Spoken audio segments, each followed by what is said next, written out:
Is there anyone else who might have had contact with her? This was everyone. Aaron Barnes did.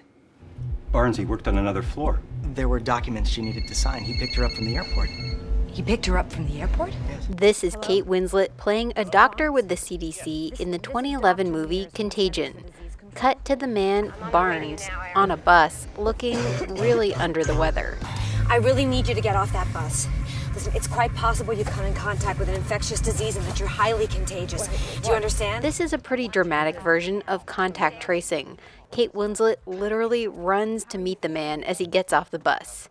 But aside from that, it's basically how contact tracing works. The idea really with contact tracing is that you identify new people who test positive, right? So new positive cases, and then you track down the contacts who may or may not be sick. Eyal Oren is an epidemiologist at San Diego State and led contact tracing for Seattle's King County until 2012. At that point, you help both the sick person and those who are exposed to that sick person isolate themselves, right? Basically to make sure the individuals get better, but also to stop further transmission of the virus. If one of those contacts now does test positive, right, and they become what we consider kind of a case, then that same idea would follow, where now you need to figure out who have they been in contact with.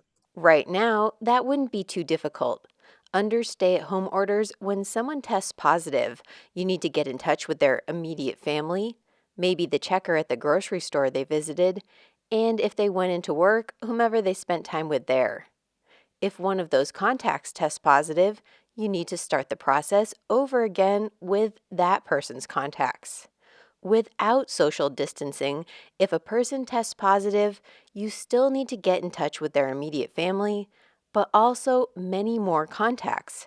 People who sat near them at a restaurant, were around them at the zoo, worked near them at the office. If one of those contacts tests positive, you start the process over again with their contacts, which again is far more people. Contact tracing has been used for 100 years, all the way back to the Spanish flu in 1918. But there are added challenges with COVID-19, says Eyal Oren, the epidemiologist. You need about 30 workers per 100,000 people to do this work properly. And that's about double what you would usually need. And of course, most places we don't have what we usually need based on just budget cuts. San Diego County is in the early stages of developing a program and is planning on hiring 450 contact tracers, which is about half of what Oren recommends. There are privacy concerns even in old-fashioned contact tracing.